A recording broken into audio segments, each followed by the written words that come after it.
Saludos. Yo les continúo bendiciendo. Bueno, ¿verdad?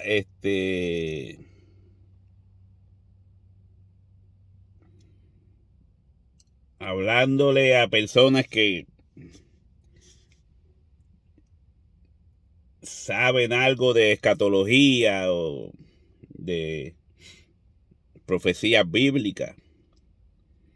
Hoy estaba viendo un video de un muchacho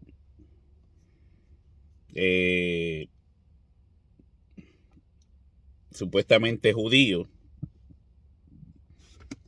pelo largo que le cae por aquí, rojo, hincho como la nieve. Me hubiese gustado verlo viviendo, ¿verdad? En el tiempo de antes, en el desierto, con esas calores. Entonces, pues lo estaba escuchando y estaba hablando, ¿verdad? De la ley de Israel, porque él no cree en Jesucristo. Entonces, estaba hablando, ¿verdad? Cuando Dios le dice al pueblo de Israel que a los 7 años, desde que se celebra tal fiesta hasta 7 años después, había que dejar la tierra descansar para que la tierra luego produjera otra vez un año, descansar para que la tierra produjera con más fuerza la próxima vez. Y cosas así, ¿verdad? De allá del pueblo de Israel. Del Israel de antes, que ellos tienen que actualizarse. Acuérdense que las leyes que fueron dadas en el desierto, mientras Israel habitaba en esos desiertos, cuando no eran una sociedad establecida como tal, pues habían ciertas leyes, pero estas leyes se tuvieron que ir corrigiendo con el tiempo. Se tuvieron que ir adaptando. Y más cuando Israel desobedecía a Dios y caía preso de los extranjeros. Los extranjeros imponían sus propias normas, sus propias leyes. Israel no podía cumplir con la ley de Dios como se les había dado. O sea, eran diferentes cosas. Entonces tú no puedes seguir hablando, ¿verdad? De cosas que solamente podían pasar en un desierto, comparándolas con el tiempo actual. ¿Verdad? Cuando no había, cuando la mujer, por ejemplo, caía en su menstruación y no habían los productos y la higiene que se puede tener hoy en día. Pues en aquel tiempo no existía eso. Y se hacían leyes conforme, ¿verdad? A lo que había. Entonces, al final él dijo que, pues, que confiaba en que y ellos iban a tener su tercer templo. Confiaban en que ellos iban a tener su tercer templo y iban a y que vendría el verdadero Mesías. O sea, Jesucristo no era el verdadero Mesías, según él dijo, ¿verdad? No dijo Jesucristo, no lo mencionó, pero dijo él, y que venga el verdadero Mesías, ¿verdad? Entonces, pues, eso es lo que creen estos supuestos judíos que estudian la Torah hoy en día. Entonces el asunto es de dónde ellos sacaron eso. O sea, yo sé que ellos pensaban, ¿verdad? Ellos no aceptaron, los israelitas de aquel entonces, los judíos del primer siglo, no aceptaron a Jesucristo, porque estamos hablando más de 2000 siglos, creo, después. Entonces, el punto es ese. De dónde estos supuestos israelitas de hoy sacan de que quieren tener un tercer templo, y porque no es todo Israel. Estos israelitas, estos judíos, es que son judaizantes. No todo Israel guarda leyes bíblicas ni nada de eso. Es más, dicen que en Israel es la capital del homosexualismo. ¿Sabe? Hay muchas cosas en Israel que se mueven hoy en día que no tiene que ver nada con la Biblia. Pero hay estos grupos de judíos ortodoxos, no creen en Cristo, pero dicen que quieren tener un tercer templo porque van a esperar el verdadero Mesías. Entonces, cuando yo comparo esto con lo que creen los dispensacionalistas de hoy en día, los dispensacionalistas respaldan y creen en esa bobería que dicen estos judíos que odian a Jesucristo. Odian a Jesucristo. Entonces, estos dispensacionalistas cristianos de hoy, mayormente el dispensacionalismo donde más creció fue la iglesia evangélica pentecostal. Entonces, ellos creen que sí, que esto va a pasar. Que estos judíos van a construir un tercer templo y que va a venir un anticristo, un supuesto hijo de Dios. Y que este anticristo va a hacer un pacto con Israel de 7 años. A mitad del pacto lo va a romper, se va a volver loco y va a perseguir a los judíos. Y va a matar a cualquiera que diga que es cristiano. Entonces, un montón de cosas que en la forma cuando tú ves que ellos las cuentan como una novela, porque en realidad es una novela. Ellos lo cuentan como, no, pero y eso, y te dicen, porque los judíos van a hacer el tercer templo y el anticristo se va a meter dentro de ese tercer templo a hacer esto y lo otro, ¿verdad?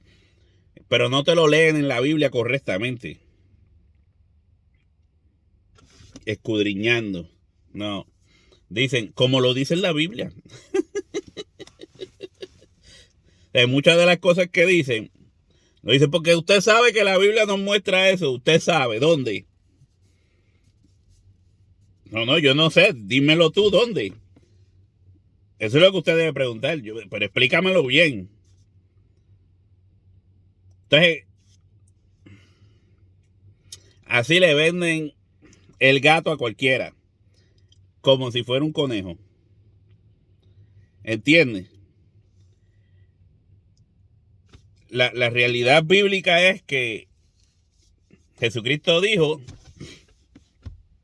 que son las cosas que ustedes no me entienden. No me entienden lo que cuando yo les digo, pues no me entienden lo que les quiero decir.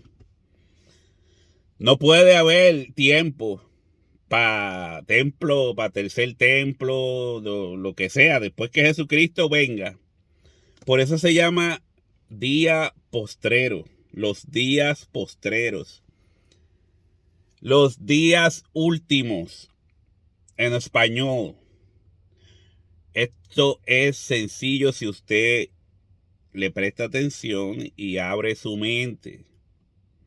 Se llaman los días postreros. Y en estos postreros días, decían los apóstoles, los días postreros comenzaron desde que Jesucristo resucitó.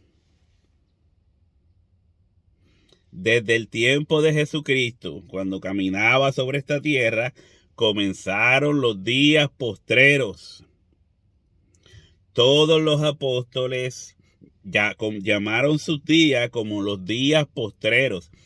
y hasta el tiempo de hoy. El apóstol Pablo dice que en estos postreros días vendrán a personas amadoras de sí mismos, avaros, vanagloriosos. En estos días postreros, ¿desde qué? Desde el tiempo de ellos hasta el día en que hoy estamos respirando. Entonces, como se les llama los días postreros, busque la definición de postrero y es últimos días. Entonces, la Biblia, Jesucristo dijo, hablando con su Padre, dijo que el Padre le dio a él unos discípulos, ¿verdad? Le dio a él unos seguidores. Y Jesucristo dijo que él no perdería a ninguno de ellos y que los resucitaría en el día, no en los días, sino en el día postrero. Esto mismo se lo enseñó Jesucristo a Marta. Y cuando Jesucristo fue donde Marta a darle ánimo porque iba a resucitar a Lázaro, hermano de Marta, que había muerto, Jesucristo le había enseñado estas cosas a Marta y ella dice,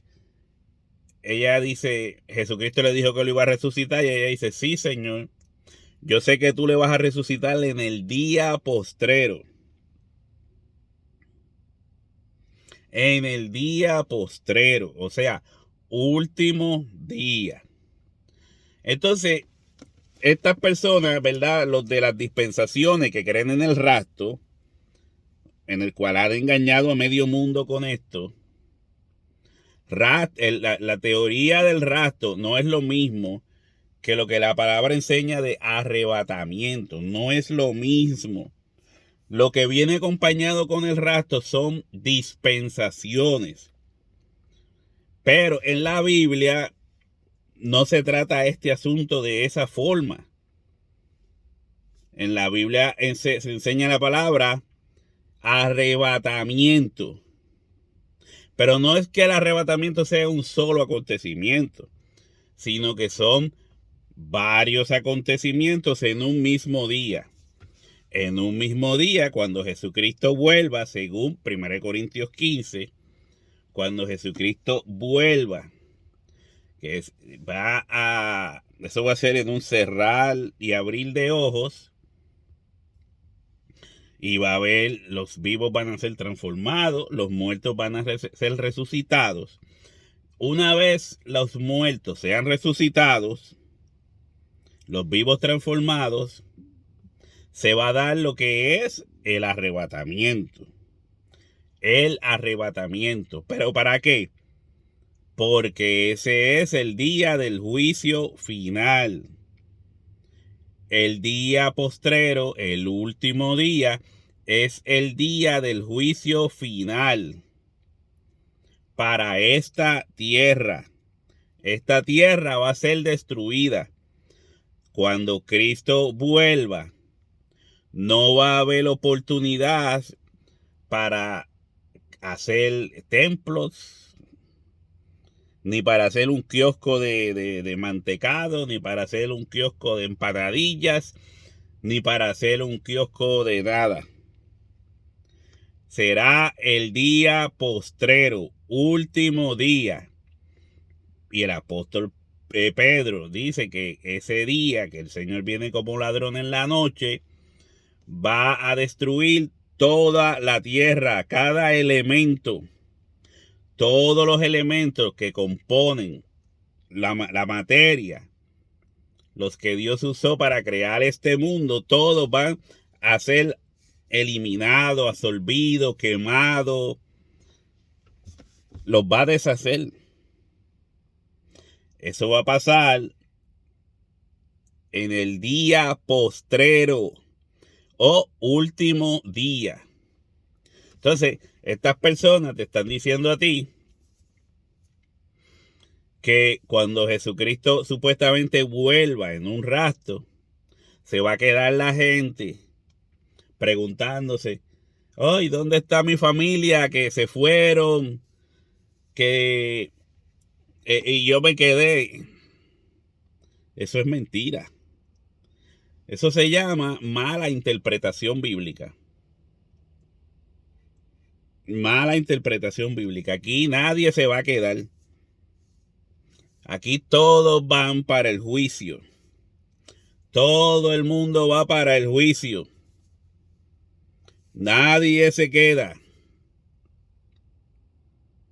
Según, ¿verdad?, el punto de vista que yo he entendido en las profecías, Jesucristo murió por todo el mundo. Oiga bien, le voy a explicar esto. Jesucristo murió por todo el mundo.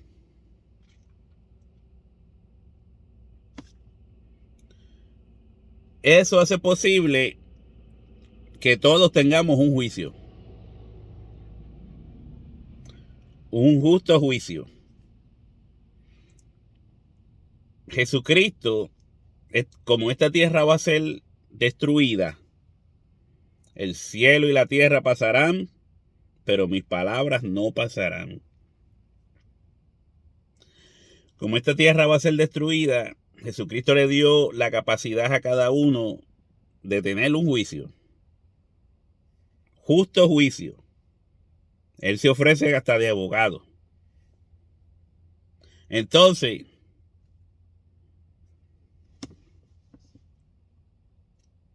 todos los muertos van a ser resucitados. En Juan capítulo 5 dice que todos los muertos serán resucitados, tantos los buenos como los malos. Ahora, ¿cómo se sabe que unos son buenos y que otros son malos?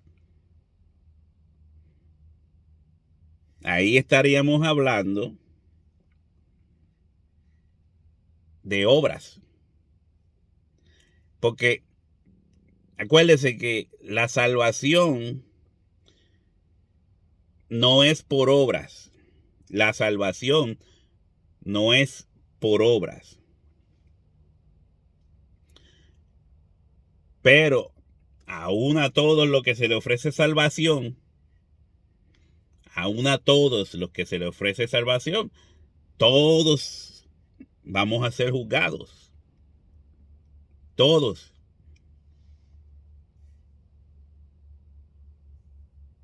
Es la realidad. Y lo que nos va a juzgar a nosotros en ese sentido son las obras. Es por eso, esta es la gran batalla entre católicos y evangélicos y protestantes. Que aunque sabemos que la salvación no es por obras, sí hay obras envueltas en el día del juicio. Porque si no, ¿cómo se va a saber que tú eres bueno o que tú eres malo si no es por las obras? Me cortaron la luz. ¿Cómo se sabe que tú eres bueno o eres? No, porque se va a saber porque tú aceptaste a Jesucristo por fe. Por fe, creíste en él. Si vamos a Juan 3, a Juan capítulo 3, ¿verdad? 16 en adelante. Dice que todos los que no creyeron fueron condenados. Se puede basar el asunto en que crees o no crees. Pero ahora mismo, a nosotros nos basta simplemente por creer o no creer. Me explico. La Biblia dice que todo aquel que sabe hacer lo bueno y no lo hace, le es pecado. Todo el que sabe hacer lo bueno y no lo hace, le cuenta por pecado, ¿verdad? Esto es un ejemplo. Está diciendo que sea de los creyentes o no creyentes. Está hablando de todos. Si tú como cristiano, como creyente, que confesas ser creyente, sabes hacer lo bueno y no lo haces, eso te cuenta por pecado. Si tienes en tu mano con qué hacer lo bueno y te niegas a hacerlo, eso te cuenta por pecado. Por eso el apóstol Juan dice que el que diga que no tiene pecado hace a Dios mentiroso.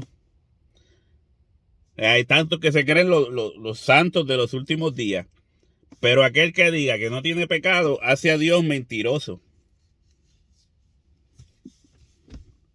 ¿Vas captando la idea? Entonces, todos nos tenemos que presentar delante de Dios, ¿verdad? Porque Jesucristo murió por todos y a todos se nos va a hacer un juicio. ¿Qué pasa? Que son esas obras que dicen, número uno, la primera obra es creer. Creer en Jesucristo. Pero entonces no te puedes recostar nada más en el hecho de que como la fe, la salvación es por fe, pues ahí es donde entraba entonces Santiago a decir, muéstrame tu fe por medio de tus obras. Tú dices que tienes fe, pero haces lo contrario a esa fe que tú dices tener. Por eso estoy confundido. Muéstrame tu fe por medio de tus obras. Y ahí usted ve la importancia de las obras. No fue eso lo que te trajo a Jesucristo, fue la fe. Lo que te trae a Jesucristo es creer en Jesucristo y eso produce la fe. Esto lo voy a tratar en otro video. Entonces, ¿pero qué pasa? ¿Cómo sabemos que tú eres bueno o que eres malo? ¿Cómo se va a determinar que una persona es mala? ¿Cómo Jesucristo nos enseñó del buen árbol y el mal árbol? Del árbol que tiene frutos versus el árbol que no tiene frutos. ¿Y qué son esos frutos? Benignidad. El fruto del espíritu, ¿verdad? Dice mansedumbre, benignidad, templanza. Y entre las muchas otras cosas, habla del fruto del corazón. O sea que todas estas cosas van a ser pesadas en balanza. O sea, estamos delante de Dios, tenemos vida eterna, porque la Biblia dice que todos serán resucitados, pero para ir al juicio, todos serán resucitados, esta tierra va a ser destruida, y ahí estaremos delante del trono de Dios. Delante del trono de Dios, tanto buenos como malos. Entonces, ahí vamos a ver quiénes son los buenos y quiénes son los malos. Para saber quiénes son los buenos y quiénes son los malos, todo será pesado. Es un juicio. Pero no va a haber tercer templo, no va a haber sacrificios de vacas alazanas en la tierra, porque todo va a ser destruido en esta tierra. Todo va a ser destruido. Eso es lo que estos judíos que dicen ser israelitas no entienden. No captan la idea y muchos pentecostales tampoco captan, le siguen el juego a esos judíos que son anticristos. Que si viniera otro Mesías, ellos, y no es como ellos quieren, lo matan. Porque tiene que ser como ellos quieren. Cuando usted lee el libro de Romanos, dice que Israel, aquel Israel, no este de ahora, aquel Israel se quiso justificar por las obras de la ley. Tenía que ser como ellos dicen. Lo capta. Como ellos dicen o nada. Hasta el día de hoy le quieren seguir enseñando a los cristianos de hoy que hay que guardar el sábado, que hay que guardar lo que uno come, que hay que guardar días, fiestas, que que si las fiestas de Pentecostés, que si... No. Esos son los mismos que querían justificarse delante de Dios por tradiciones y las leyes del Sinaí. Y lo siguen trayendo al día de hoy. Y muchos cristianos pentecostales o evangélicos están cayendo en esto. Justificación por medio de las obras de la ley. No, mi hermano, nosotros lo hacemos porque las danzas judías y todas estas cosas, porque amamos a Israel. Bueno, yo lo voy a dejar hasta aquí. Pero entienda que el día postrero, vuelvo y les repito, el día postrero va a ser el día del arrebatamiento. Después de ahí, olvídate del tercer templo, de vaca roja, de lo que sea. Eso es mentira. De anticristos y de guerras, de Almagedón, todo eso es mentira. Eso es un lenguaje figurativo que si usted no lo estudia correctamente, va a estar confundido y perdido. Así que, mi hermano, Dios le continúe bendiciendo. Piénselo bien.